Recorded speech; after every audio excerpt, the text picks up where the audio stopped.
Question 1. The evaluation methodology shows that when preparing for negotiations for a property sale in California, what is the most effective strategy for a real estate salesperson to employ to ensure they are acting in their client's best interest? Option A. Spend the majority of preparation time analyzing the other party's financial situation and potential deal-breaking issues to dictate terms from a position of perceived strength. Option B. Prioritize closing the deal quickly by employing aggressive tactics and making concessions readily, even if it means not fully exploring all potential benefits for the client. Option C. Thoroughly research the client's absolute bottom line, motivations, and non-negotiable terms, and use this understanding to develop a negotiation strategy tailored to their specific needs and the current market conditions. Option D. Focus primarily on identifying and exploiting perceived weaknesses or potential pressure points of the other party involved in the transaction to gain a significant advantage. Correct answer is C. Thoroughly research the client's absolute bottom line, motivations, and non-negotiable terms, and use this understanding to develop a negotiation strategy tailored to their specific needs and the current market conditions. Explanation. The evaluation methodology shows that preparing for negotiations in California real estate requires a nuanced understanding of client needs, market conditions, and ethical obligations. This scenario is professionally challenging because it pits the salesperson's desire to secure a deal against the imperative to act solely in the client's best interest, as mandated by California real estate law and ethical codes. Misjudging the negotiation strategy can lead to a failed transaction, client dissatisfaction, and potential disciplinary action. The best approach involves a thorough, client-centric preparation that prioritizes understanding the client's absolute bottom line and motivations before engaging in any strategic maneuvering. This includes a detailed discussion about their financial capabilities, their urgency to sell or buy, and their non-negotiables. This proactive research allows the salesperson to identify potential areas of compromise and anticipate the other party's likely positions, thereby building a negotiation strategy grounded in the client's specific circumstances and California's disclosure and agency laws. This aligns with the fiduciary duty owed to the client, ensuring all actions are taken to achieve the client's objectives within legal and ethical boundaries. An approach that focuses primarily on understanding the other party's perceived weaknesses without first establishing the client's firm position is professionally unacceptable. This strategy risks overplaying the client's hand or, conversely, conceding too much without knowing the client's true limits, potentially violating the duty of loyalty and care owed to the client under California Civil Code sections 2079 and 2079. 16. Another unacceptable approach is to prioritize speed and closing the deal above all else, even if it means glossing over potential areas of client dissatisfaction or overlooking critical market data. This can lead to a rushed negotiation that doesn't fully serve the client's interests and may violate the duty to represent the client competently and diligently, as outlined by the California Department of Real Estate Regulations. Finally, an approach that relies heavily on aggressive tactics and pressure without a solid foundation of client needs and market realities is also problematic. While negotiation involves strategy, California law and ethical standards emphasize fair dealing and honesty. Such tactics can alienate the other party, damage the salesperson's reputation, and ultimately fail to secure the best outcome for the client, potentially leading to claims of misrepresentation or bad faith. Professionals should employ a decision-making framework that begins with a comprehensive client needs assessment, followed by diligent market research. This forms the basis for developing a negotiation strategy that is both client-focused and adaptable to market dynamics, always adhering to the fiduciary duties and disclosure requirements established by California law. Question 2. The evaluation methodology shows that when a prospective buyer in California inquires about the necessity and financial implications of private mortgage insurance, PMI, for their home purchase, what is the most appropriate course of action for a licensed real estate salesperson? Option A. Inform the client that PMI is a mandatory requirement for all loans with less than 20% down payment and provide no further details or recommendations.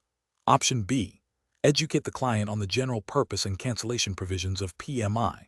Explain that it is a lender requirement and advise them to consult with a mortgage broker or financial advisor for personalized guidance on their specific financial situation.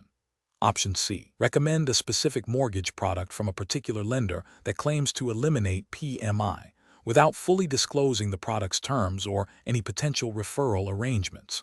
Option D. Advise the client that PMI is generally not worth the cost and recommend they save for a 20% down payment, irrespective of their current financial capacity or timeline.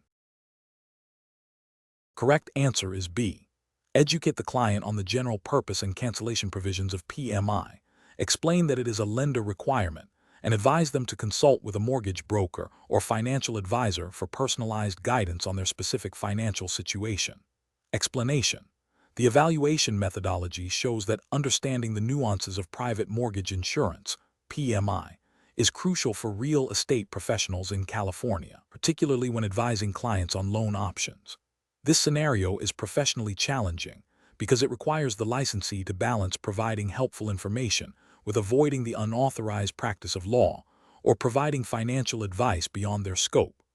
The client's request for a definitive recommendation on PMI involves a complex financial decision that could have significant long-term implications. The best approach involves educating the client about what PMI is, its purpose, and the general circumstances under which it is typically required or can be avoided, as per California's real estate licensing regulations and general ethical guidelines for licensees. This includes explaining that PMI is a lender requirement to mitigate their risk when a borrower's down payment is less than 20% of the home's purchase price. The licensee should also inform the client about the potential for PMI cancellation once sufficient equity is built, referencing relevant federal laws like the Homeowners Protection Act of 1998, which governs PMI cancellation. Crucially, the licensee must clearly state that they cannot provide a recommendation on whether PMI is worth it for their specific financial situation, as this constitutes financial advice. Instead, the licensee should advise the client to consult with a qualified mortgage broker or financial advisor who can assess their individual financial circumstances and provide personalized guidance. This approach upholds the licensee's duty to inform without overstepping professional boundaries or engaging in activities reserved for licensed financial professionals. An incorrect approach involves directly advising the client that PMI is not worth it and that they should aim for 20% down payment regardless of their current financial capacity. This is problematic because it constitutes providing financial advice and making a judgment about the client's financial suitability without the necessary licensing or expertise.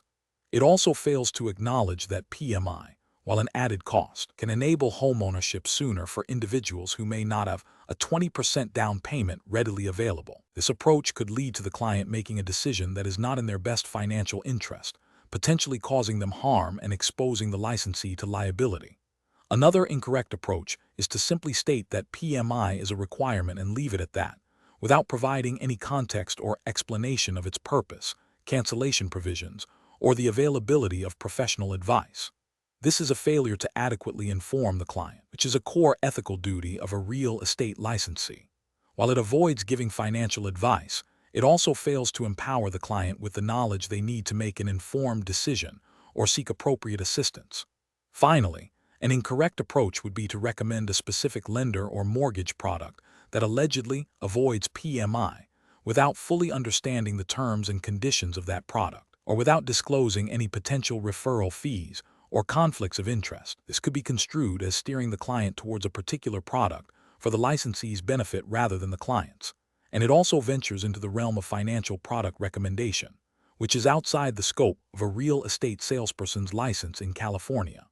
The professional decision-making process for similar situations should involve a clear understanding of the licensee's scope of practice as defined by the California Department of Real Estate. When faced with client inquiries that border on financial or legal advice, the professional should always err on the side of caution.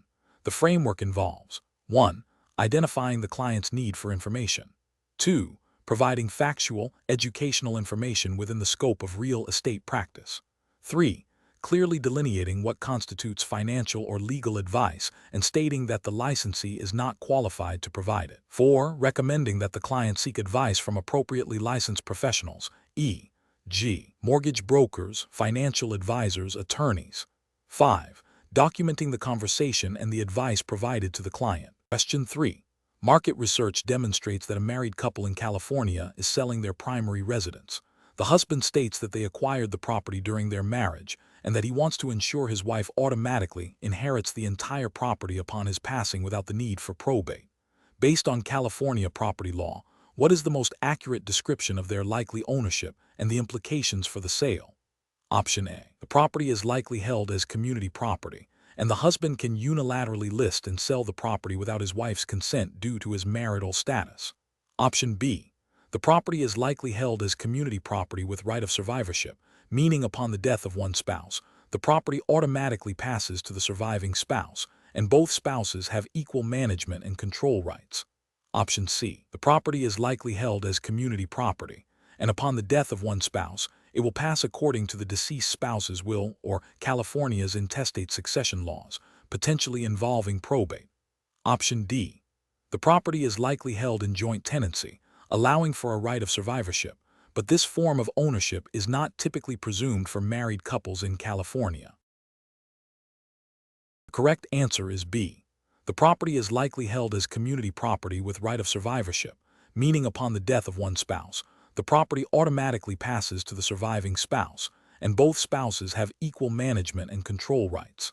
Explanation: this scenario presents a professional challenge because it requires a real estate licensee to navigate the complexities of property rights and ownership in California, specifically concerning the distinction between different forms of co-ownership and their implications for transferability and inheritance. A licensee must possess a thorough understanding of California property law to advise clients accurately and ethically, avoiding misrepresentations that could lead to legal disputes or financial harm. Careful judgment is required to differentiate between joint tenancy, tenancy in common, and community property, as each has distinct characteristics. The best professional practice involves accurately identifying the form of co-ownership and explaining its legal ramifications to the seller. This includes clarifying that in California, community property with right of survivorship allows for automatic transfer to the surviving spouse upon death, bypassing probate, and that both spouses have equal management and control rights. This approach is correct because it aligns with California Civil Code provisions regarding community property and the specific rights associated with the right of survivorship.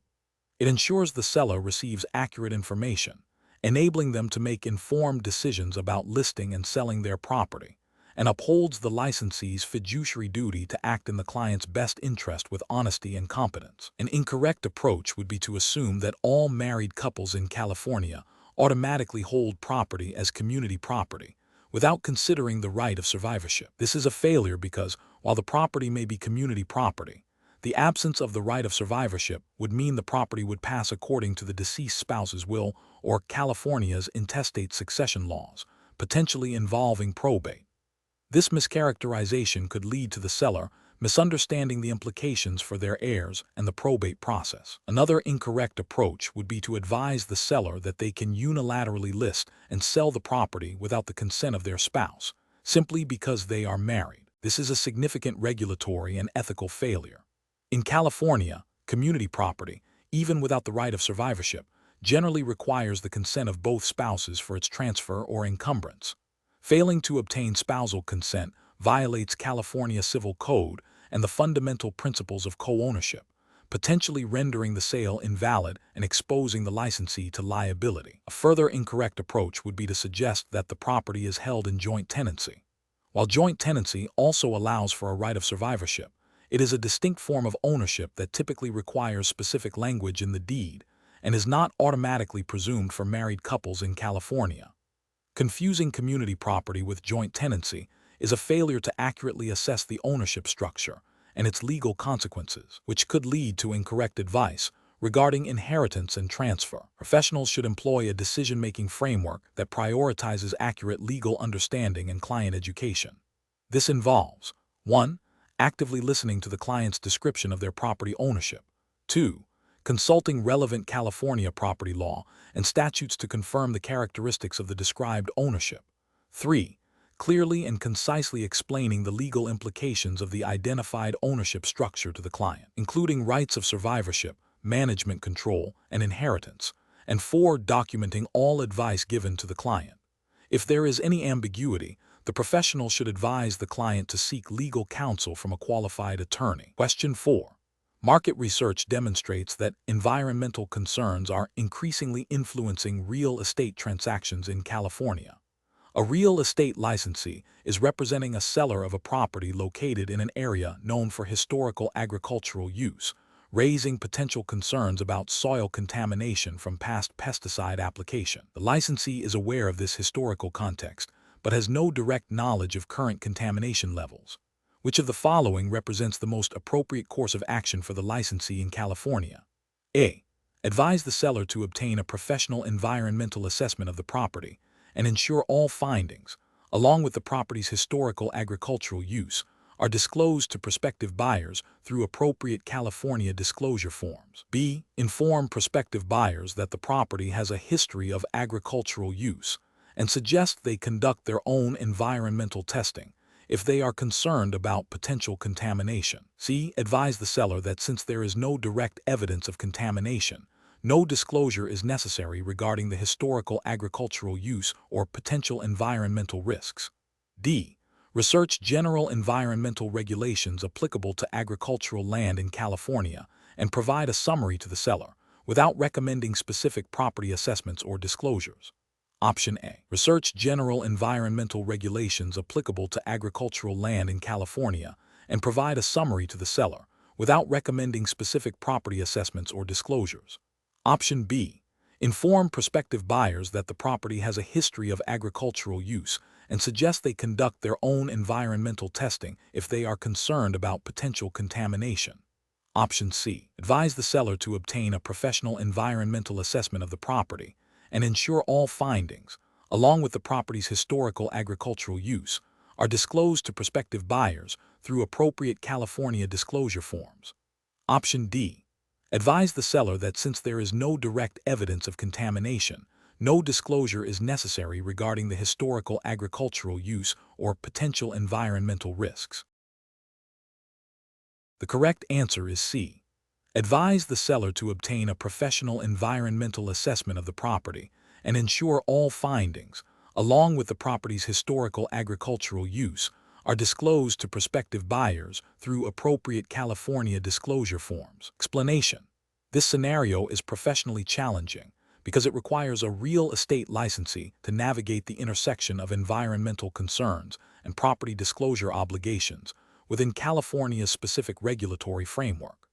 The licensee must balance their duty to their client with the legal and ethical requirements to inform potential buyers about material facts, including those related to environmental hazards. Careful judgment is required to ensure compliance without misrepresenting or overstating potential risks. The best professional approach involves proactively identifying and disclosing known or reasonably suspected environmental conditions that could affect the property's value or desirability. This includes understanding the requirements of California's Natural Hazard Disclosure Act and other relevant state and local environmental regulations. A licensee should advise their seller client to obtain professional environmental assessments if there is any indication of contamination or significant environmental concerns. Subsequently, all findings from these assessments, along with any other known environmental issues, must be clearly communicated to prospective buyers through appropriate disclosure forms, such as the Transfer Disclosure Statement, TDS, and the Natural Hazard Disclosure Statement, NHD. This approach ensures transparency, protects the buyer, and shields the licensee from liability by adhering to California Civil Code sections concerning disclosure duties. An incorrect approach would be to ignore or downplay potential environmental issues, especially if the licensee has knowledge of them or if they are readily apparent. This failure to disclose material facts violates California Civil Code sections requiring licensees to disclose all facts known to them that materially affect the value or desirability of the property. Another incorrect approach is to rely solely on the buyer to conduct their own due diligence without providing any specific information about known or suspected environmental concerns. While buyers are expected to perform their own inspections, licensees have an affirmative duty to disclose known material defects. Furthermore, providing speculative or unqualified opinions about environmental conditions without supporting professional assessments is also professionally unsound and could lead to misrepresentation claims. Professionals should employ a decision-making framework that prioritizes transparency and compliance. This involves staying informed about California's environmental disclosure laws, actively inquiring about potential environmental issues during the listing process, and recommending professional assessments when warranted. The licensee's role is to facilitate informed decision-making by all parties, which necessitates the timely and accurate disclosure of all material facts, including environmental considerations. Question 5. Market research demonstrates that a property located in rural Sonoma County, California, is currently being used for vineyards and includes a single-family dwelling for the owner. The property is zoned for agricultural use, but the dwelling is substantial and could potentially be subdivided or redeveloped for residential purposes if zoning changes were pursued. A licensee is advising a potential buyer. Which of the following best describes the licensee's primary responsibility in classifying this property type for the buyer? Option A. Advise the buyer that the property is a mixed-use commercial property due to the vineyard operation, regardless of its zoning. Option B. Advise the buyer that the property is primarily agricultural, but also inform them of the potential residential aspects and the need to verify current zoning and any applicable agricultural easements or restrictions with local authorities. Option C. Classify the property solely as residential because of the presence of a significant dwelling, assuming the agricultural use is secondary. Option D. Classify the property as purely agricultural, as the current primary use dictates its type, and any residential component is incidental. The correct answer is B. Advise the buyer that the property is primarily agricultural, but also inform them of the potential residential aspects and the need to verify current zoning and any applicable agricultural easements or restrictions with local authorities. Explanation.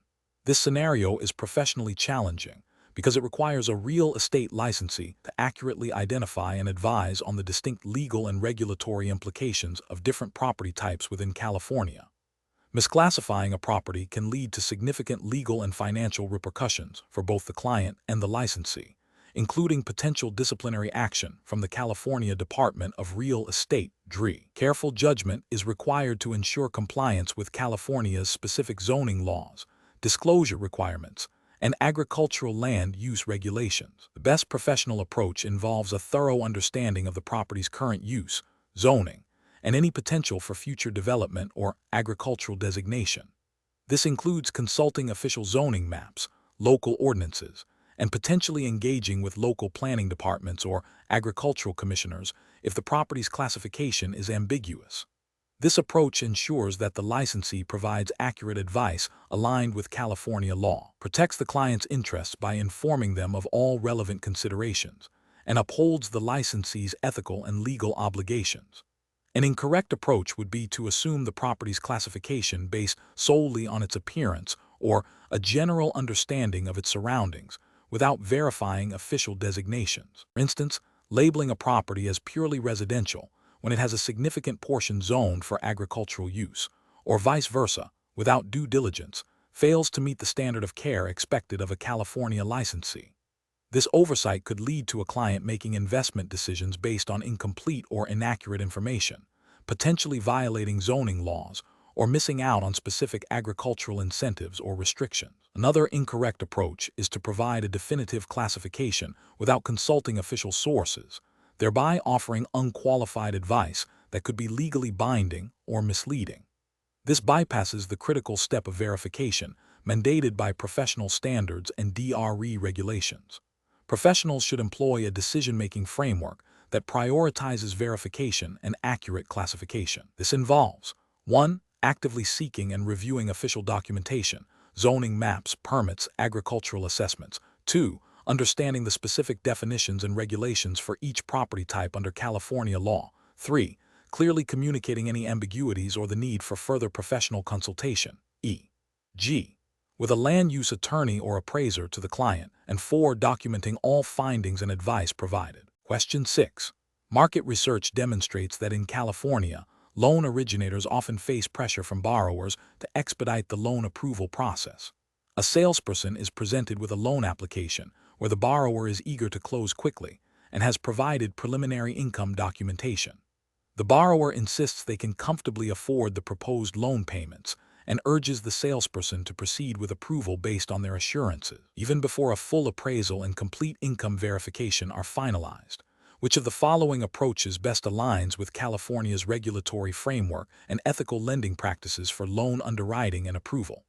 Option A. Approve the loan based on the borrower's stated income, bypassing the need for independent verification to meet the borrower's urgent closing timeline. Option B. Accept the borrower's estimate of the property's market value to justify the loan amount, without obtaining an independent appraisal to expedite the approval process. Option C. Proceed with a comprehensive underwriting process, including independent verification of all income documentation, a thorough review of the borrower's credit history, and a professional property appraisal before making any commitment to loan approval. Option D. Submit the loan application for immediate approval based on the borrower's verbal assurances of income and ability to pay, as the borrower is insistent on a quick closing. The correct answer is C. Proceed with a comprehensive underwriting process, including independent verification of all income documentation, a thorough review of the borrower's credit history, and a professional property appraisal before making any commitment to loan approval. Explanation. Scenario analysis. This scenario is professionally challenging because it requires a salesperson to balance the client's immediate desire for loan approval with the stringent regulatory requirements of the California Department of Real Estate (DRE) and federal lending laws. Misrepresenting information or overlooking critical underwriting steps can lead to severe consequences, including license suspension or revocation, financial penalties, and damage to the client's financial future. The pressure to close a deal must never supersede the obligation to ensure compliance and the client's best interests. Correct approach analysis. The best professional practice involves a thorough and accurate assessment of the borrower's financial capacity and the property's value, adhering strictly to California's lending regulations and federal guidelines. This includes verifying all submitted documentation, conducting a comprehensive underwriting review to confirm the borrower can realistically repay the loan without undue hardship, and ensuring the loan terms are fair and transparent. This approach is correct because it directly aligns with the DRE's mandate to protect consumers and maintain the integrity of the real estate market. It upholds ethical obligations by prioritizing the client's financial well-being and ensuring all disclosures are accurate, preventing potential predatory lending practices. Incorrect approaches analysis. Submitting a loan application with incomplete or unverified borrower information based solely on the borrower's verbal assurances is a significant regulatory and ethical failure. This bypasses essential underwriting steps required by California law and federal regulations, such as the Truth in Lending Act (TILA) and the Real Estate Settlement Procedures Act (RESPA), which mandate accurate disclosure and responsible lending. It exposes the borrower to the risk of loan default and the salesperson to DRE disciplinary action for negligence and misrepresentation. Approving a loan based on the borrower's stated income without independent verification, even if the borrower insists they can afford it, is also professionally unacceptable. This violates the fundamental principle of prudent underwriting, which requires objective verification of all financial data. California regulations and DRE guidelines emphasize the importance of due diligence in assessing a borrower's ability to repay, and failing to do so constitutes a breach of professional duty and regulatory compliance. Accepting the borrower's inflated estimate of the property's market value to justify a higher loan amount without obtaining an independent appraisal or comparable market analysis is a direct violation of ethical conduct and regulatory requirements. This practice can lead to an over-leveraged borrower and a property that is not worth the loan amount, increasing the risk of foreclosure. California law requires that loan-to-value ratios be based on sound valuation methods, and circumventing this process is a serious ethical lapse and a potential violation of DRE regulations concerning fair lending practices. Professional reasoning. Professionals should adopt a decision-making framework that prioritizes regulatory compliance and ethical conduct above all else. This involves a systematic process of information gathering, verification, and risk assessment. When faced with client pressure or the desire to expedite a transaction, professionals must first consult the relevant California DRE regulations and federal lending laws. They should then conduct a thorough due diligence process, ensuring all borrower information is verified and that the loan terms are appropriate for the borrower's financial situation and the property's value. Transparency with the client about the underwriting process and potential challenges is crucial. If a request or situation appears to compromise these principles, the professional must ethically decline to proceed or seek guidance from a supervisor or legal counsel. Question 7. Cost-benefit analysis shows that for a standard single-family home in an established suburban neighborhood in California, which property valuation method is most likely to provide the most accurate and defensible opinion of value for a seller looking to list their property? Option A, cost approach. Option B, a combination of all three approaches without specific justification for each. Option C, income approach. Option D, comparative market analysis. The correct answer is D, comparative market analysis. Explanation: scenario analysis. This scenario presents a common challenge for California real estate licensees, determining the most appropriate valuation method for a unique property. The challenge lies in selecting an approach that accurately reflects the property's value while adhering to professional standards and California's real estate regulations. Misjudging the best approach can lead to inaccurate pricing, potentially harming the client and exposing the licensee to ethical and legal repercussions. The licensee must exercise sound judgment, considering the property's characteristics and the purpose of the valuation. Correct approach analysis. The most appropriate approach in this situation is the comparative market analysis. This method is ideal for residential properties, especially those with many comparable sales in the immediate area. It involves analyzing recent sales of similar properties, adjusting for differences in features, location, and condition. For a standard single-family home in an established neighborhood, this approach directly addresses the market's perception of value by looking at what buyers have recently paid for similar homes. California real estate law and ethical guidelines emphasize providing clients with accurate and well-supported opinions of value. A CMA, when performed diligently, aligns with these principles by grounding the valuation in observable market data for similar properties. Incorrect approaches analysis.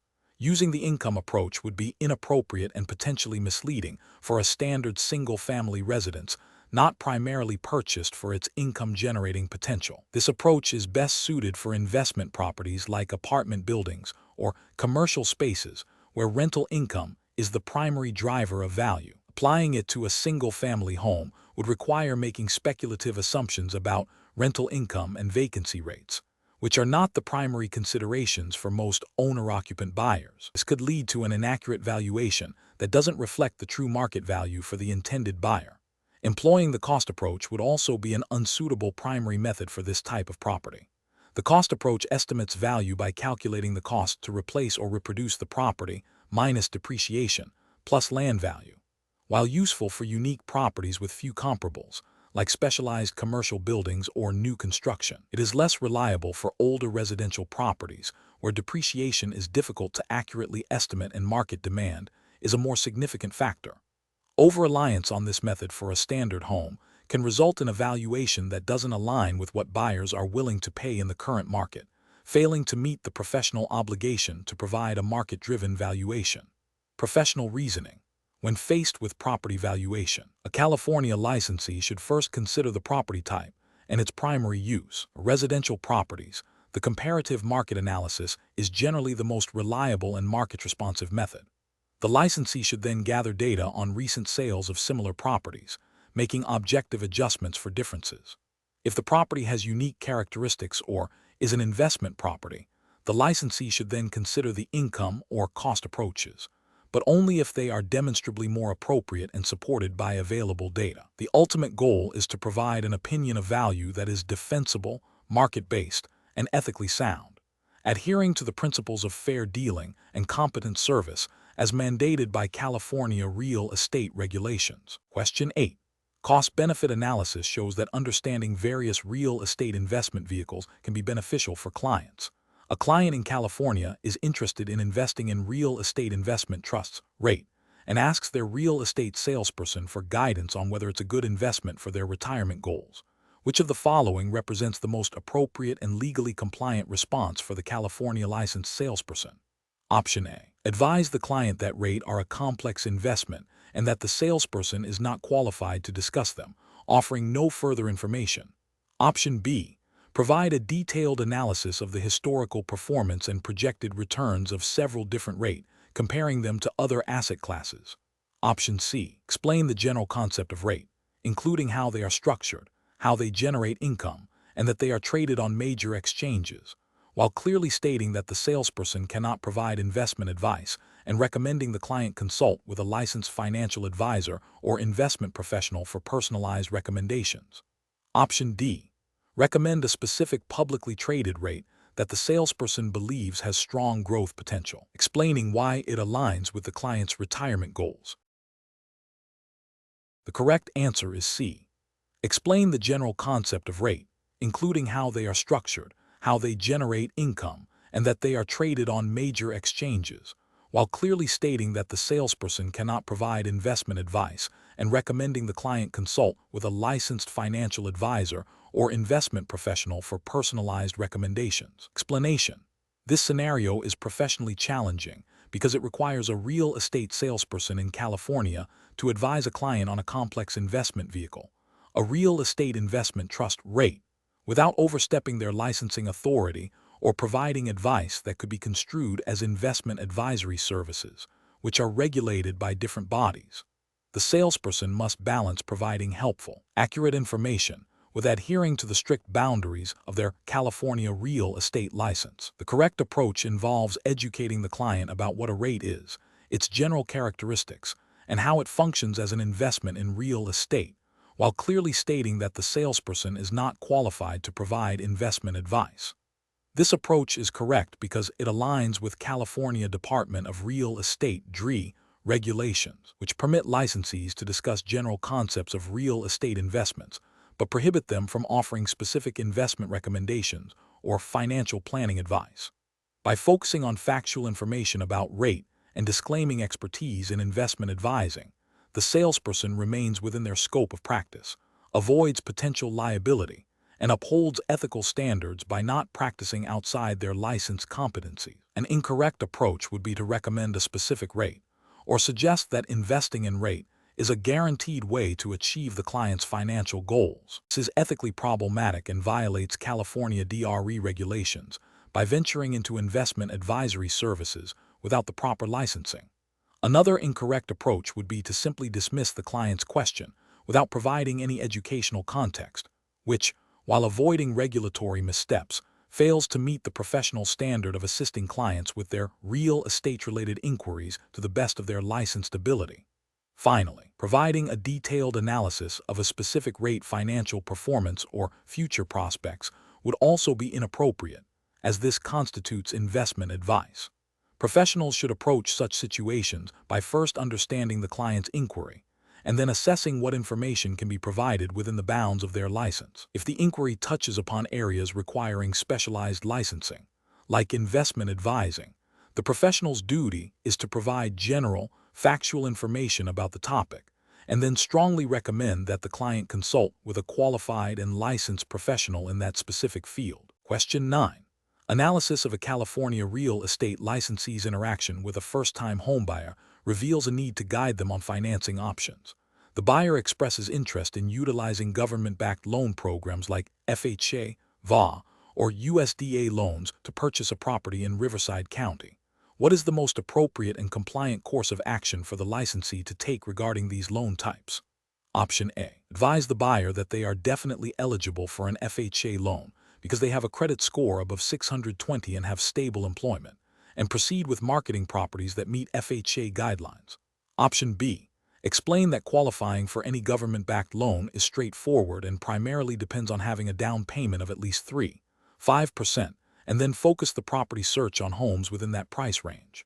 Option C. Educate the buyer on the general characteristics and eligibility guidelines of FHA, VA, and USDA loans, and strongly recommend they consult with a qualified mortgage loan originator specializing in these programs for personalized assessment and pre-approval.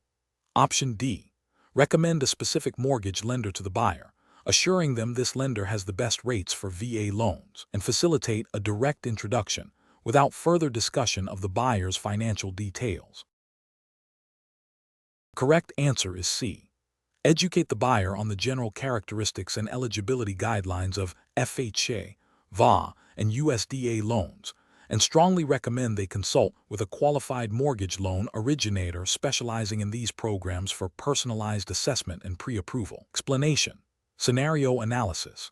This scenario presents a professional challenge because it requires a real estate licensee to navigate the complexities of government-backed loan programs while ensuring compliance with California's specific real estate regulations and ethical obligations to clients.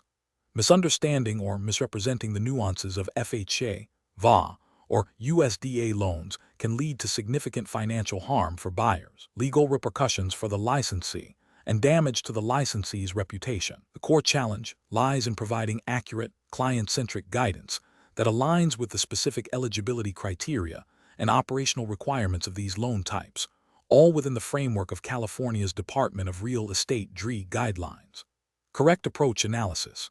The best professional approach involves thoroughly educating the buyer about the general characteristics and eligibility requirements of FHA, VA, and USDA loans, emphasizing that the final determination of eligibility and loan approval rests solely with the lender. This approach is correct because it prioritizes client understanding and manages expectations realistically. California licensees have a fiduciary duty to act in the best interests of their clients, which includes providing accurate information and guiding them towards qualified professionals. By directing the buyer to consult with a qualified mortgage loan originator who specializes in government-backed loans, the licensee ensures the buyer receives expert, personalized advice tailored to their specific financial situation and the intricacies of these loan programs, thereby adhering to ethical standards and avoiding the unauthorized practice of providing specific loan advice. Incorrect approaches analysis. Advising the buyer that they are definitely eligible for a specific government-backed loan based on general information without a lender's pre-approval is an incorrect approach. This constitutes providing financial advice beyond the scope of a real estate license and can lead to misrepresentation, violating California DRE regulations that prohibit licensees from engaging in activities requiring specialized licenses, like mortgage brokering, without proper authorization. It also creates a false sense of security for the buyer. Recommending a specific lender for a government-backed loan without disclosing any potential referral fees or business relationships is also an incorrect approach. This can violate California's disclosure requirements and potentially conflict with the licensee's fiduciary duty if the recommendation is influenced by personal gain rather than the buyer's best interest. Furthermore, it bypasses the crucial step of ensuring the lender is indeed qualified and experienced with the specific loan program, suggesting that the buyer can easily qualify for any government-backed loan by simply meeting basic credit score thresholds, without considering other critical factors like debt-to-income ratios, employment history, or property appraisal requirements, is an incorrect and potentially harmful approach. This oversimplification misleads the buyer about the comprehensive underwriting process for these loans and fails to provide a realistic picture of the qualification hurdles, thereby breaching the duty of care and accurate representation owed to the client under California law. Professional reasoning. Professionals should adopt a decision-making framework that prioritizes client education, accurate information dissemination, and collaboration with other licensed professionals. When dealing with specialized financial products like government-backed loans, the licensee's role is to facilitate access to information and connect clients with experts, rather than acting as an expert themselves. This involves understanding the general parameters of such loans, clearly communicating that final eligibility is determined by lenders, and making appropriate referrals to qualified mortgage loan originators. Ethical practice and regulatory compliance in California demand that licensees operate within their scope of expertise and avoid providing advice that could be construed as loan origination or financial planning without the requisite licenses and qualifications. Question 10. The review process indicates that a California real estate licensee is advising a client on purchasing a home with a $400,000 loan. The client is considering three mortgage options: a 30-year fixed-rate mortgage at 6.5% interest, a 30-year adjustable-rate mortgage arm with an initial rate of 5% that adjusts annually after 5 years with a maximum rate of 9.5%, and a 15-year interest-only mortgage at 6.0% interest for the first 10 years, followed by principal and interest payments for the remaining 5 years. To best assist the client in making an informed decision, which of the following calculations and explanations would be most professionally appropriate and compliant with California's real estate regulations? Option A. Calculate the total interest paid for the 30-year fixed-rate mortgage and the 15-year interest-only mortgage, but only provide the initial interest rate and payment for the ARM, advising the client that future ARM payments are speculative. Option B. Calculate the total interest paid over the life of the 30-year fixed-rate mortgage. The estimated total interest paid for the ARM, assuming the rate, reaches its maximum after the initial period, and the total interest paid for the 15-year interest-only mortgage, and clearly explain the amortization schedule for each, including the potential for payment increases with the ARM and the significant increase in payments after the interest-only period for the 15-year loan. Option C. Calculate only the initial monthly principal and interest payment for each loan option and highlight the ARM's lower initial rate as the primary benefit. Option D. Explain the mechanics of how an ARM adjusts and the concept of an interest-only loan, but refrain from providing specific total interest calculations or payment projections, stating that these are best determined by a mortgage broker. The correct answer is B. Calculate the total interest paid over the life of the 30-year fixed-rate mortgage. The estimated total interest paid for the ARM, assuming the rate, reaches its maximum after the initial period, and the total interest paid for the 15-year interest-only mortgage, and clearly explain the amortization schedule for each, including the potential for payment increases with the ARM, and the significant increase in payments after the interest-only period for the 15-year loan. Explanation. The review process indicates a scenario where a real estate licensee must advise a client on mortgage options, highlighting the professional challenge of accurately calculating and explaining the financial implications of different loan types. This requires not only a solid understanding of mortgage products, but also the ability to translate complex financial information into clear, actionable advice that aligns with California's real estate licensing regulations and ethical standards. The licensee must ensure the client fully comprehends the long-term costs and risks associated with each option to make an informed decision.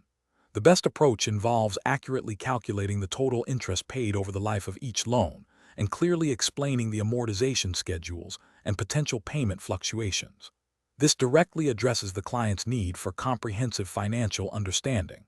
California law, specifically through the Department of Real Estate (DRE), regulations and general ethical obligations of licensees, mandates that agents act with honesty, integrity, and in the best interest of their clients.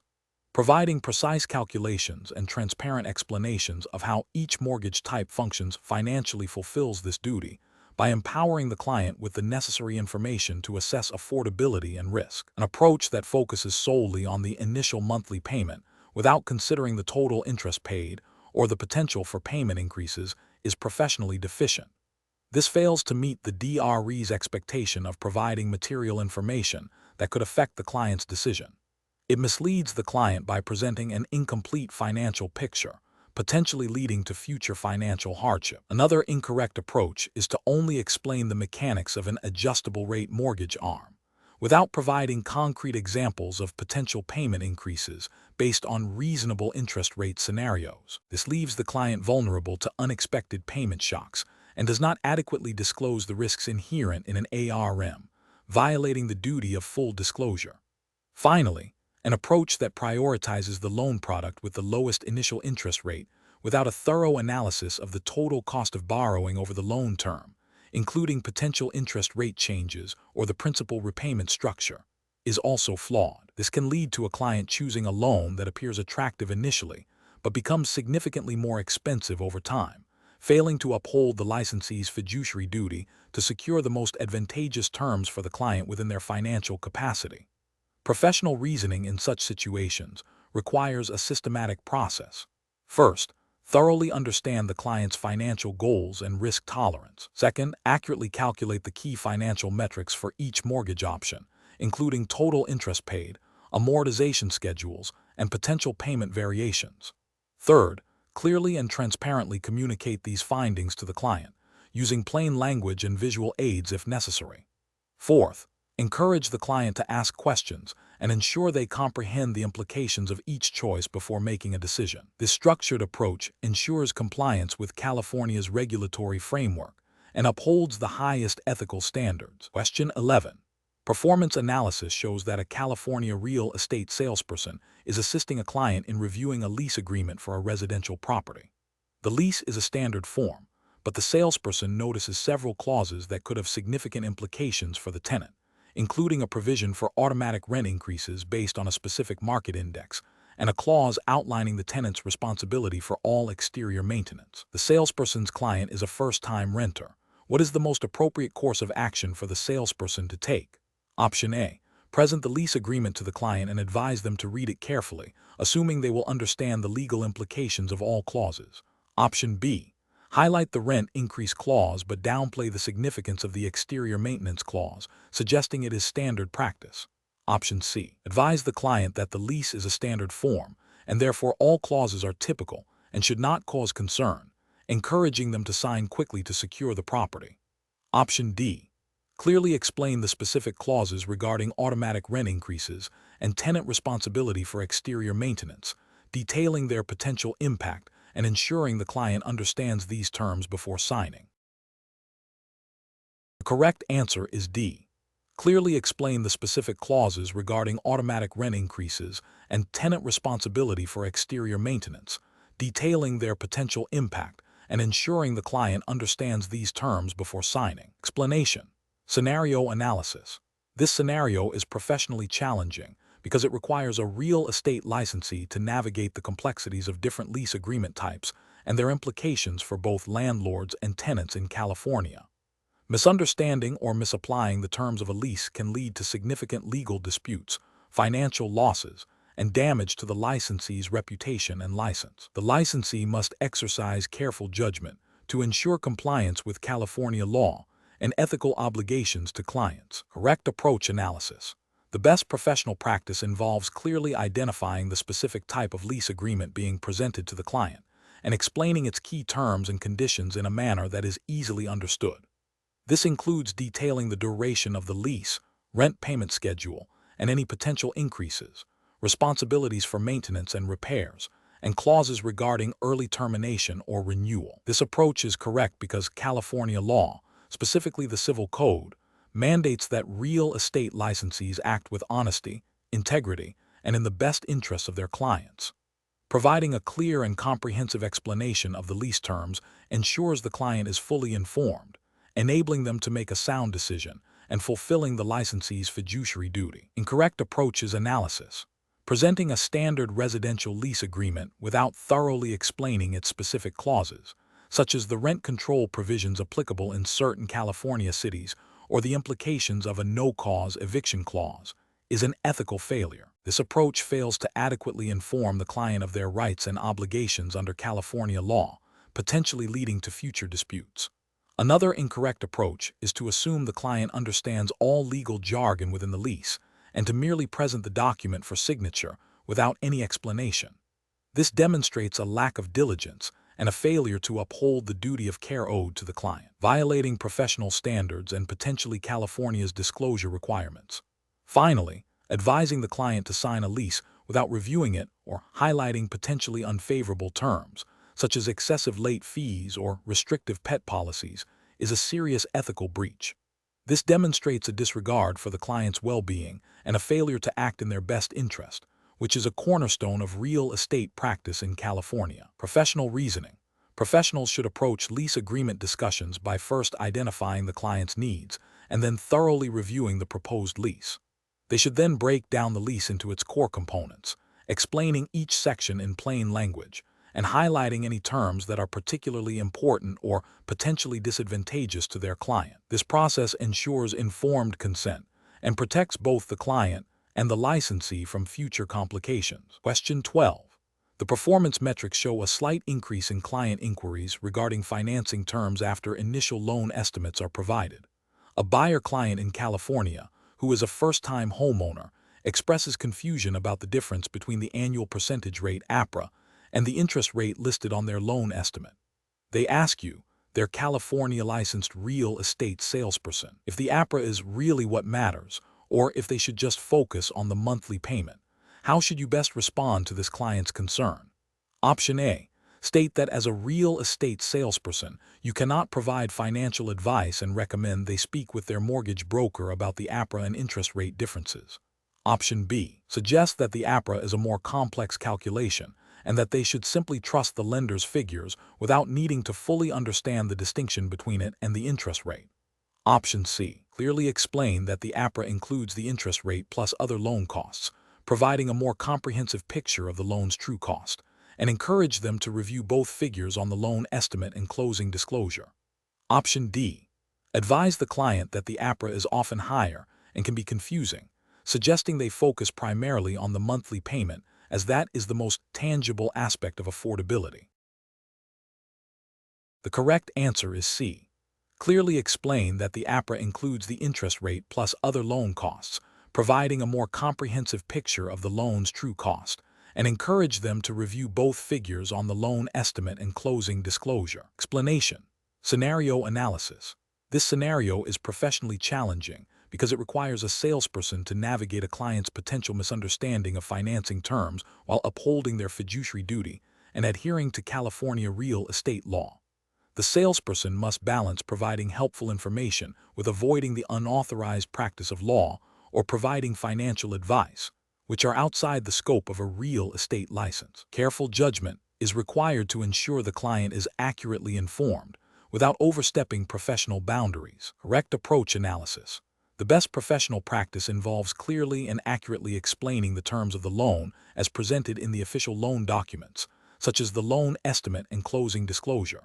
This approach is correct because it directly addresses the client's confusion by referencing the legally binding documents that outline the financing terms. California real estate licensees are permitted to explain contract terms, including those in loan documents, as long as they do not offer legal or financial advice. This aligns with the DRE's guidance on permissible activities for licensees. Incorrect approaches analysis. One incorrect approach is to offer a personal opinion on whether the loan terms are good or bad.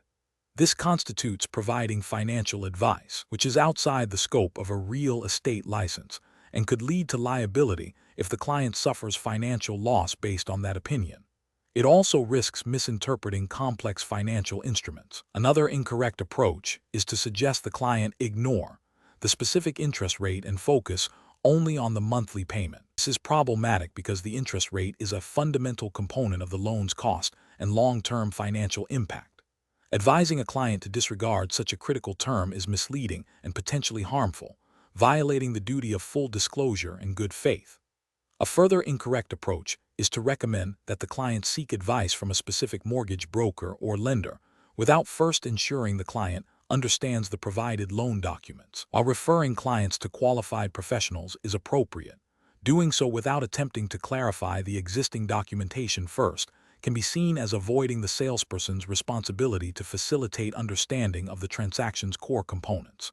It also risks steering the client towards a particular professional without a clear understanding of their needs. Professional reasoning. Professionals should always prioritize clarity and accuracy when communicating with clients about contractual terms. When a client expresses confusion about financing, the first step is to refer them to the official loan documents and offer to explain the terms as written. If the client's questions go beyond explaining the document's content and delve into financial advice or legal interpretation, the salesperson must politely decline and advise the client to consult with a qualified financial advisor or attorney. This ensures compliance with regulations and protects both the client and the licensee. Question 13. Investigation of a California real estate salesperson's financial practices reveals a system where client deposits are occasionally placed into the general business account for short periods before being transferred to escrow, and transaction documentation is primarily stored digitally with limited physical backups. The salesperson states that all funds are accounted for and that the digital system is efficient. Which of the following approaches best reflects the required financial management practices for a California real estate licensee? Option A. Deposit client funds into the general business account for expediency, relying on the digital record-keeping system to track all transactions, as long as the funds are eventually transferred to escrow and all parties are satisfied. Option B. Utilize a personal bank account for all client deposits, as this offers greater flexibility and easier access to funds for immediate transaction needs, with digital records maintained for reference. Option C. Maintain a dedicated trust account for all client funds, meticulously document all deposits and disbursements with supporting evidence, and ensure regular reconciliation of trust account records, while also implementing a secure and comprehensive digital record-keeping system with appropriate backup protocols. Option D. Keep minimal written records of transactions, relying on verbal confirmations and a basic digital filing system, as long as the salesperson can recall the details of each transaction when asked. The correct answer is C. Maintain a dedicated trust account for all client funds, meticulously document all deposits and disbursements with supporting evidence, and ensure regular reconciliation of trust account records, while also implementing a secure and comprehensive digital record-keeping system with appropriate backup protocols. Explanation. Scenario analysis. This scenario presents a common challenge for real estate licensees in California, maintaining accurate and accessible financial records while managing multiple transactions and client funds. The professional challenge lies in balancing the need for efficient record keeping with the strict legal and ethical obligations imposed by the California Department of Real Estate (DRE) to protect client funds and ensure transparency. Failure to adhere to these requirements can lead to disciplinary action, including license suspension or revocation, and significant financial penalties. Careful judgment is required to implement a system that is both compliant and practical. Correct approach analysis. The best professional practice involves establishing a clear, systematic, and segregated system for handling all client funds and associated transaction records. This includes maintaining a separate trust account for client deposits, meticulously documenting all deposits and disbursements with supporting documentation, e.g., receipts, escrow instructions, closing statements, and reconciling these accounts regularly. This approach directly aligns with California Business and Professions Code Section 10145 and California Code of Regulations Title 10, Section 2770, which mandate the proper handling and accounting of client funds held in trust. The DRE requires licensees to maintain records for a minimum of 3 years, ensuring accountability and the ability to audit transactions. This systematic approach minimizes the risk of commingling funds, misappropriation, and errors, thereby safeguarding client interests and upholding professional integrity. Incorrect approaches analysis. One incorrect approach involves depositing client funds directly into the licensee's personal or general business operating account.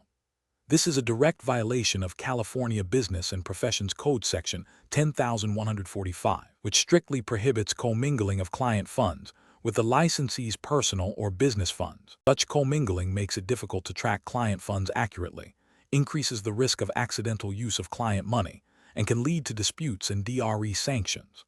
Another incorrect approach is to rely solely on verbal agreements for disbursements and to keep minimal or disorganized paper records. California Code of Regulations Title 10, Section 2770, requires licensees to maintain adequate records of all transactions, including receipts, disbursements, and supporting documentation. A lack of organized, written records makes it impossible to demonstrate compliance with DRE regulations, hinders audits, and can be interpreted as an attempt to conceal improper financial dealings. A third incorrect approach is to delegate all record-keeping responsibilities to an unlicensed assistant without proper oversight and verification. While assistants can help with administrative tasks, the ultimate responsibility for compliance with financial regulations rests with the licensed salesperson. California Business and Professions Code Section 10159, 2 places responsibility on the licensee for the actions of their employees or assistants. Without the licensee's active involvement in reviewing and verifying the accuracy and completeness of financial records, errors or violations can easily occur and go unnoticed, leading to non-compliance. Professional reasoning. Professionals should adopt a proactive and diligent approach to financial management. This involves understanding and strictly adhering to all relevant California DRE regulations regarding trust accounts and record keeping. Implementing a robust system that includes segregation of funds, detailed documentation, regular reconciliation, and secure record storage is paramount. Regular training and review of procedures, along with diligent oversight of any delegated tasks, are essential to ensure ongoing compliance and protect both client interests and the licensee's professional standing. Question 14. Comparative studies suggest that when advising prospective buyers in California on how to hold title to a property they intend to purchase jointly, a real estate licensee must clearly articulate the distinctions between various co-ownership forms. Considering the legal implications for inheritance, liability, and future transferability, which of the following approaches best demonstrates professional competence and adherence to California real estate law? Option A. Thoroughly explain the differences between joint tenancy, which includes the right of survivorship, and tenancy in common, which does not, detailing how each affects the distribution of the property upon the death of an owner, and advise the buyers to consult with legal counsel to determine the best fit for their specific situation. Option B. Advise the buyers that joint tenancy and tenancy in common are essentially the same, and that they can easily change their minds later about how they hold title without any significant legal or financial consequences. Option C. Recommend joint tenancy as the default option for all joint buyers in California, as it simplifies the transfer of property upon death and is generally preferred by most clients. Option D. Focus solely on the purchase price and financing, assuming the buyers understand the implications of different title holding methods or will figure it out after closing. The correct answer is A. Thoroughly explain the differences between joint tenancy, which includes the right of survivorship, and tenancy in common, which does not, detailing how each affects the distribution of the property upon the death of an owner, and advise the buyers to consult with legal counsel to determine the best fit for their specific situation. Explanation. This scenario is professionally challenging because it requires a real estate licensee to accurately advise clients on complex ownership structures, which directly impacts their legal rights, financial obligations, and future disposition of property. Misunderstanding or misrepresenting these distinctions can lead to significant legal disputes, financial losses for clients, and disciplinary action against the licensee. Careful judgment is required to ensure clients make informed decisions based on accurate information. The best professional practice involves a thorough understanding of California's property law regarding different forms of co-ownership, and clearly explaining the implications of each to the prospective buyers. This includes detailing how each form of ownership affects inheritance, liability, and the ability to sell or encumber the property. Specifically, advising the buyers that joint tenancy offers the right of survivorship, meaning the property automatically passes to the surviving joint tenants upon the death of one, and that tenancy in common does not, with each tenant's share passing according to their will or intestacy laws, is crucial. This approach ensures clients are fully informed about the legal and practical consequences of their chosen ownership structure, aligning with the California Department of Real Estate's mandate for licensees to act with honesty, integrity, and competence, and to provide accurate information to clients. An incorrect approach would be to suggest that joint tenancy and tenancy in common are interchangeable, and that the buyers can simply decide later which one they prefer without understanding the legal ramifications. This fails to acknowledge the fundamental difference in the right of survivorship and the implications for estate planning, potentially leading to unintended consequences for the buyer's heirs and violating the licensee's duty to provide accurate and complete information.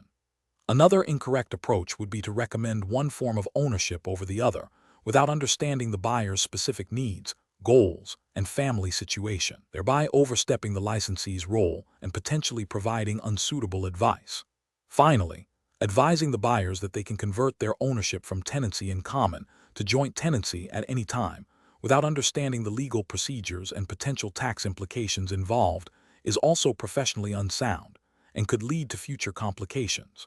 Professionals should employ a decision-making framework that prioritizes client education and informed consent. This involves first identifying the client's objectives and circumstances, then thoroughly explaining the available legal options, fee simple, leasehold, joint tenancy, tenancy in common, in the context of California law, highlighting the unique characteristics and implications of each. The licensee should then facilitate the client's decision-making process by providing clear, accurate, and unbiased information, rather than making recommendations or assuming the client's understanding. When in doubt about complex legal nuances, seeking advice from legal counsel or referring the client to an attorney is a critical step in upholding professional responsibility. Question 15. The investigation demonstrates that a real estate salesperson in California is advising a client on the purchase of property in a rapidly developing urban area. The client is concerned about how recent announcements of major corporate layoffs in a key local industry might affect property values. Which of the following actions best represents the salesperson's professional responsibility in this situation? Option A. Research current local employment statistics.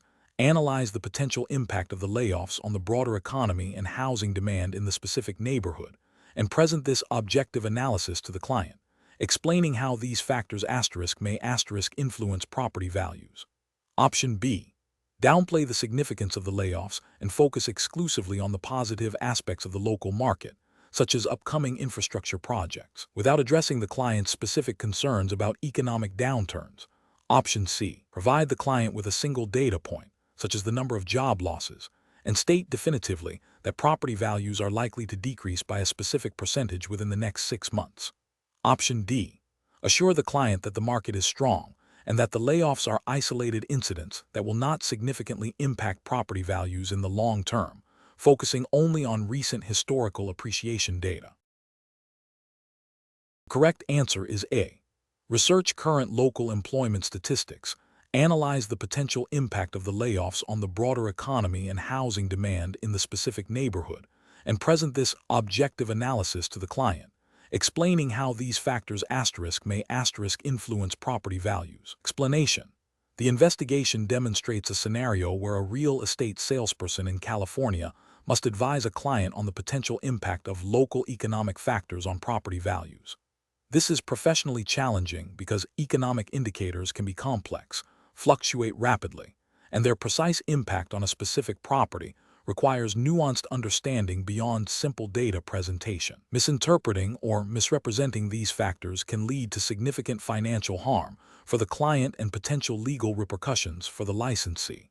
Careful judgment is required to provide accurate, objective, and actionable advice. The best approach involves a comprehensive analysis of current and projected local economic conditions, including employment trends, major industry growth or decline, infrastructure development, and demographic shifts, and then clearly explaining how these factors may influence property values in the specific neighborhood of interest. This approach is correct because it aligns with the California Department of Real Estate's DRE mandate for licensees to possess a level of knowledge about market conditions and to act with reasonable care and competence. It emphasizes providing objective information and allowing the client to make informed decisions rather than making definitive predictions. Ethical practice dictates that licensees should not guarantee future outcomes, but rather present relevant data and analysis. An incorrect approach would be to focus solely on historical appreciation data without considering current economic headwinds that could reverse trends. This fails to meet the standard of care by neglecting forward-looking analysis and potentially misleading the client into believing past performance guarantees future results, which is a violation of ethical obligations and potentially DRE regulations regarding misrepresentation. Another incorrect approach is to make definitive predictions about future property values based on a single economic indicator, such as a new business opening. This oversimplifies complex market dynamics and constitutes speculation rather than informed analysis. It is professionally unacceptable because it lacks the thoroughness required and could lead to a client making a decision based on an incomplete or overly optimistic forecast, violating the duty of care. A further incorrect approach would be to dismiss the client's concerns about local economic downturns and focus only on the positive aspects of the market. This demonstrates a lack of diligence and a failure to address all relevant factors impacting the client's investment.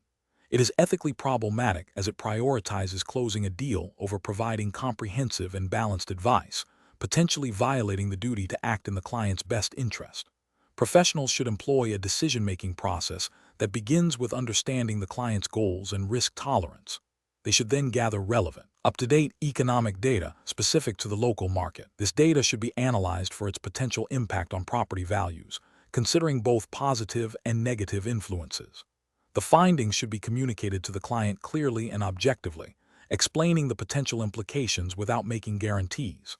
Finally, the licensee should encourage the client to consult with other professionals, such as financial advisors if necessary, to make a fully informed decision. Question 16.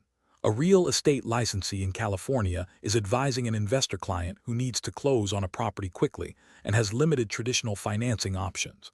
The client is considering a hard money loan or seller financing. What is the most responsible and legally compliant course of action for the licensee?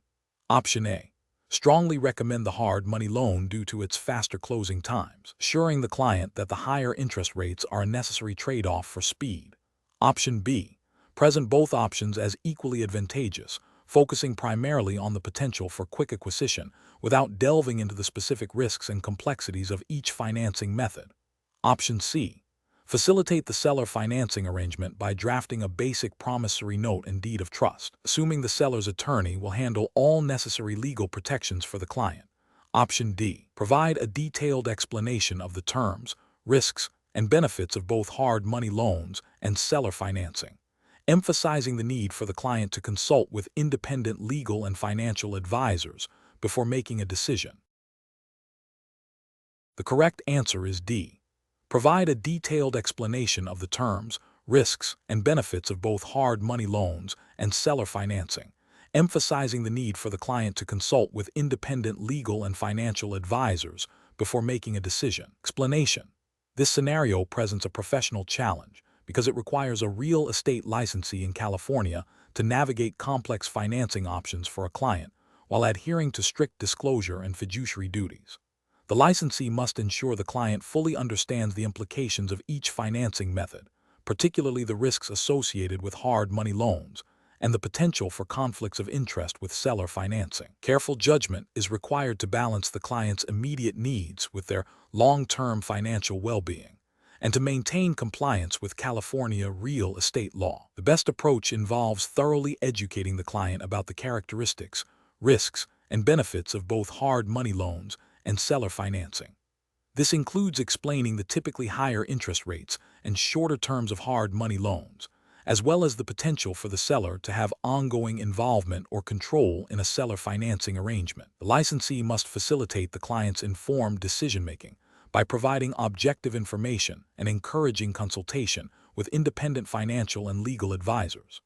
This aligns with the California Department of Real Estate's emphasis on licensee responsibility to act in the client's best interest, provide full disclosure, and avoid misrepresentation or concealment of material facts. An incorrect approach would be to steer the client towards a specific financing option without a comprehensive understanding of their financial situation and risk tolerance, or without disclosing potential conflicts of interest. For instance, pushing a hard money loan solely because it offers a quicker closing, without adequately explaining the associated costs and risks, violates the duty of care and full disclosure. Similarly, facilitating seller financing without clearly outlining the terms, the seller's continuing interest, and the potential for disputes, or without advising the client to seek independent legal counsel to draft the loan documents, could lead to undisclosed risks and potential legal entanglements for the client, breaching fiduciary obligations. Another incorrect approach would be to present these options as equally viable without highlighting the distinct risk profiles and suitability for different investor types, thereby failing to provide the nuanced guidance expected of a licensed professional. Professionals should adopt a decision-making framework that prioritizes client education and informed consent. This involves first assessing the client's financial goals, risk tolerance, and investment experience. Then, providing a balanced and objective overview of all available financing options, detailing their respective advantages, disadvantages, costs, and risks. Crucially, licensees must always recommend that clients consult with independent legal and financial professionals before committing to any financing agreement. This ensures that the client's decision is well-informed and protected by expert advice tailored to their specific circumstances, while the licensee maintains ethical and legal compliance. Question 17. Market research demonstrates that streamlining the initial mortgage application process can significantly improve borrower satisfaction and reduce closing times for California residents. A mortgage loan originator, MLO, is meeting with a prospective borrower for the first time. Which of the following actions best optimizes the mortgage application process while adhering to California and federal regulations? Option A. Ask the borrower for basic contact information and a general idea of their financial situation, promising to send the full application and disclosures for them to complete at their convenience. Option B. Guide the borrower through completing the Uniform Residential Loan Application, URLA, in its entirety, ensuring all required fields are populated, and immediately provide the loan estimate, LA, within the regulatory timeframe. Option C. Focus on obtaining the borrower's credit score first, then proceed with a partial application and provide the loan estimate, LA, once the credit report is analyzed. Option D. Accept the borrower's verbal commitment to provide necessary documentation later and provide the loan estimate, LA, after the initial underwriting review is complete. The correct answer is B. Guide the borrower through completing the Uniform Residential Loan Application, URLA, in its entirety, ensuring all required fields are populated, and immediately provide the loan estimate, LA, within the regulatory timeframe. Explanation. This scenario is professionally challenging because it requires a mortgage loan originator, MLO, in California to balance the need for efficient client service with strict adherence to the California Residential Mortgage Lending Act, CRMLA, and federal regulations like the Real Estate Settlement Procedures Act, RESPA, and the Truth in Lending Act, TILA. Misinterpreting or circumventing the application process can lead to significant legal and ethical breaches, including misleading consumers, creating inaccurate loan disclosures, and potentially engaging in predatory lending practices. The core challenge lies in ensuring all necessary information is gathered accurately and transparently from the outset to facilitate a compliant and efficient loan process. The best approach involves proactively gathering all required documentation and disclosures upfront. This means the MLO should guide the borrower through completing the Uniform Residential Loan Application, URLA, thoroughly, ensuring all sections are addressed, and simultaneously providing the loan estimate, LA, within the legally mandated timeframe, typically 3 business days after application.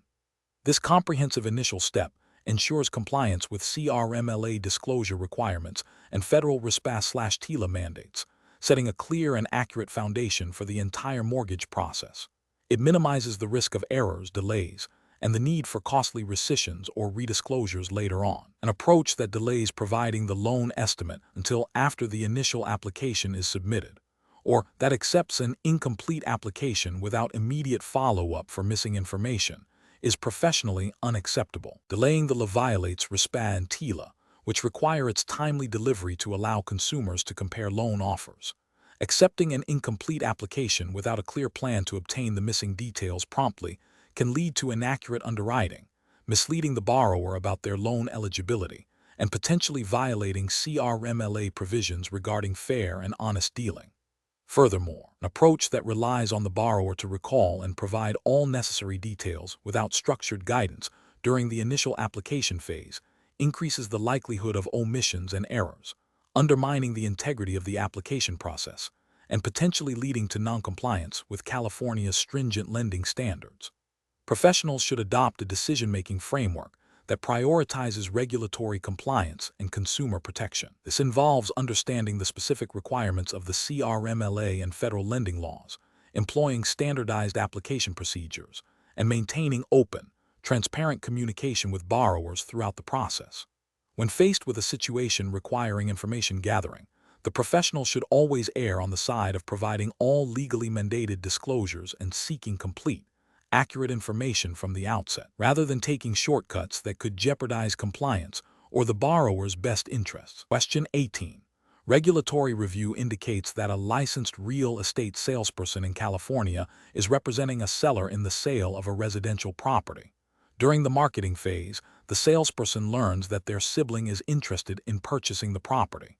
What is the most appropriate and legally compliant course of action for the salesperson to take in this situation? Option A. Inform the seller verbally about their sibling's interest but do not provide a written disclosure, as the relationship is a minor detail. Option B. Proceed with the transaction, assuming the seller will be comfortable once the sale is finalized and the relationship is revealed. Option C. Advise their sibling to make an offer through another real estate agent to avoid any appearance of impropriety.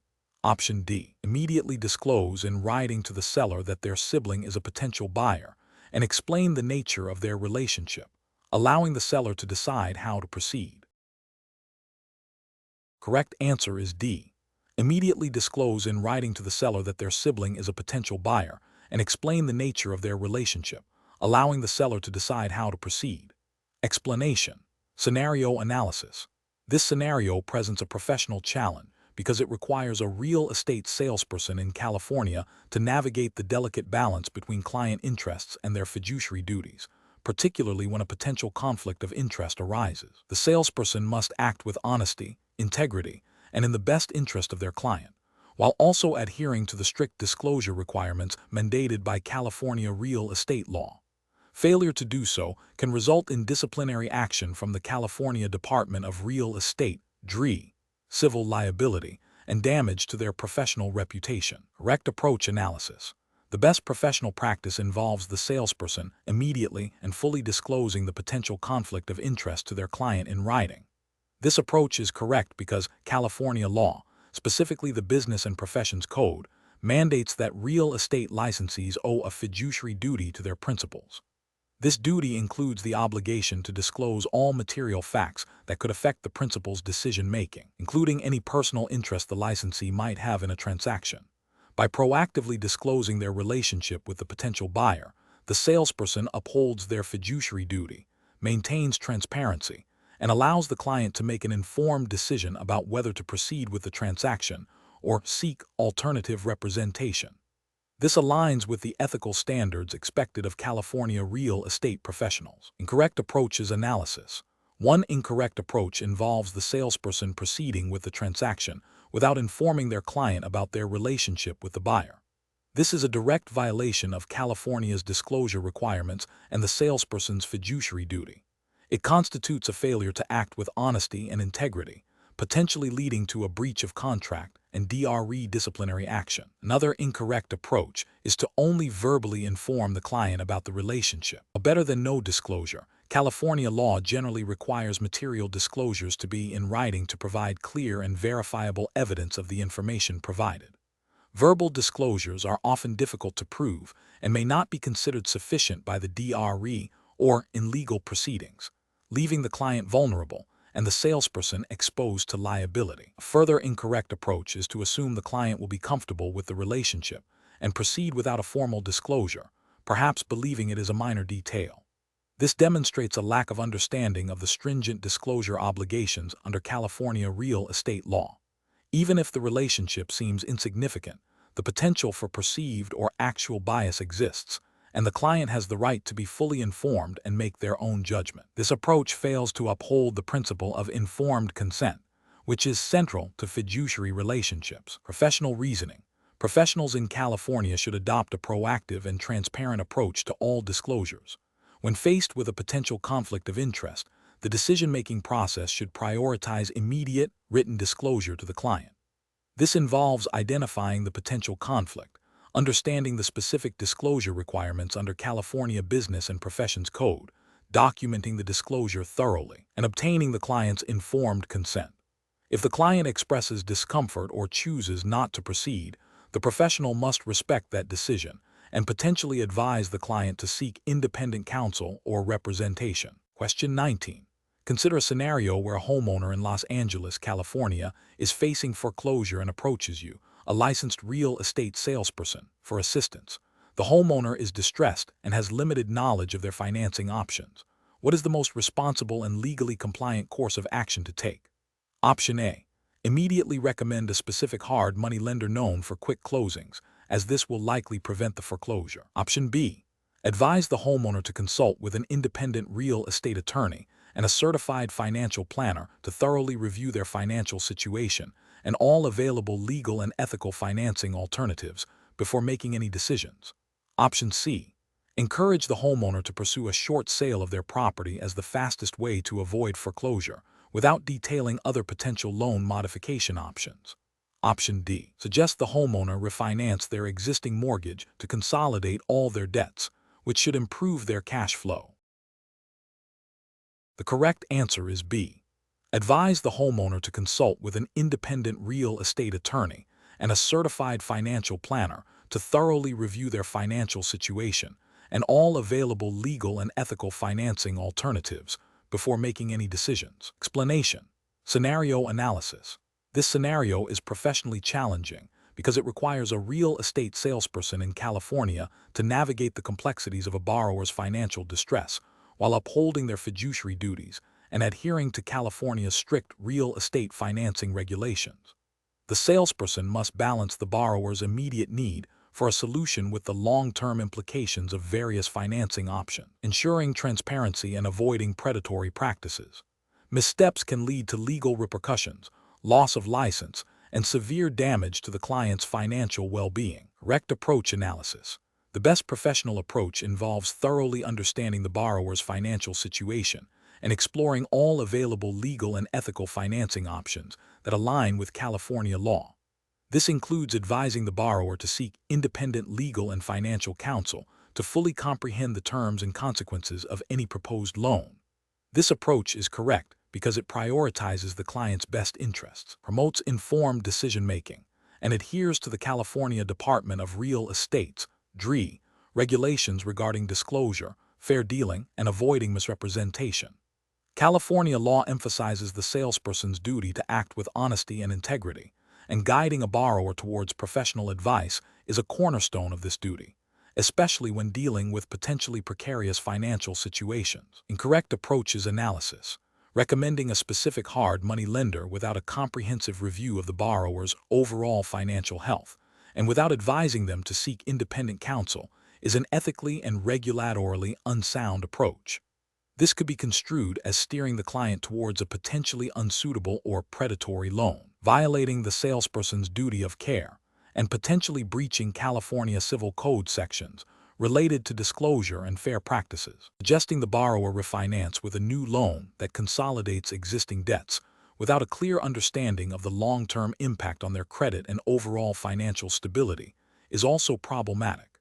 This could lead to a situation where the borrower is further indebted or in a worse financial position, failing to act in the client's best interest as mandated by California real estate law. Encouraging the borrower to pursue a short sale without fully exploring all loan modification or restructuring options, or without ensuring the borrower understands the implications of a short sale on their credit and future borrowing capacity, is also a failure to provide comprehensive advice.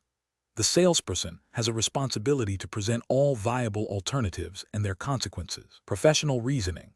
Professionals should approach such situations by first conducting a thorough needs assessment of the client's financial situation. This involves active listening and gathering all relevant financial information. Next, they should educate the client on the various legal and ethical financing options available within California, clearly outlining the pros and cons of each. Crucially, they must strongly advise the client to seek independent legal and financial advice from qualified professionals before making any decisions. This layered approach ensures the client is empowered with knowledge and professional guidance, safeguarding both the client and the salesperson from regulatory violations and ethical breaches. Question 20.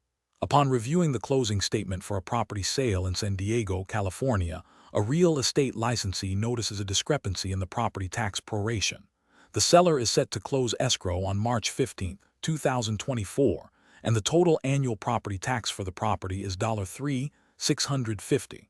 The closing statement, as prepared by the escrow company, prorates the tax by dividing the annual amount by 12, and then assigning the seller the cost for the first 3 months and the buyer the cost for the remaining 9 months. What is the correct proration of the property tax for the seller, assuming the tax year runs from July 1st to June 30th? Option A. The seller's prorated property tax is $1,520.83. Option B. The seller's prorated property tax is $2,737.50. Option C. The seller's prorated property tax is $1,825.00. Option D. The seller's prorated property tax is $1,095.00. The correct answer is A. The seller's prorated property tax is $1,520.83. Explanation. This scenario presents a common challenge in real estate transactions involving shared ownership and the need to accurately calculate prorated expenses. The professional challenge lies in ensuring that both the buyer and seller are treated equitably according to the terms of the purchase agreement and California law, specifically concerning prorations at the close of escrow. Miscalculations can lead to financial disputes and potential legal liabilities for the licensee. The best professional approach involves meticulously calculating the prorated property taxes based on the actual number of days each party will own the property in the tax year. This method adheres to standard real estate practice and California's established customs for prorating expenses, ensuring fairness and accuracy. The calculation should begin by determining the total annual property tax liability, and then dividing it by the number of days in the relevant tax year, typically 365 or 366 in a leap year. This daily rate is then multiplied by the number of days the seller will own the property up to, but not including, the closing date, and by the number of days the buyer will own the property from the closing date onwards. This precise calculation ensures that each party bears the cost of taxes only for the period they hold ownership. An incorrect approach involves prorating based on a simple division of the annual tax by 12 months, ignoring the specific closing date within the month. This method is flawed because it does not account for the varying number of days in each month and the exact point of transfer of ownership. This can result in one party paying for days they did not own the property, violating the principle of equitable proration. Another incorrect approach is to prorate based on the number of days in the month the closing occurs, without considering the full tax year. This is also inaccurate as property taxes are assessed annually, and a proration should reflect the entire annual obligation divided by the total days in the year. This method fails to capture the true daily cost of the tax over the entire assessment period. A further incorrect approach is to simply divide the annual tax by 2 and assign half to the buyer and half to the seller, regardless of the closing date. This is fundamentally flawed as it completely disregards the ownership period of each party and is not based on any recognized method of proration. The professional decision-making process for such situations should involve 1. Understanding the terms of the purchase agreement regarding prorations. 2. Identifying the specific expense to be prorated, in this case, property taxes. 3. Determining the total annual cost of the expense. 4. Ascertaining the exact closing date. 5. Calculating the number of days each party will own the property within the relevant tax period. 6. Applying the accurate proration formula to ensure fairness and compliance with industry standards and California real estate customs.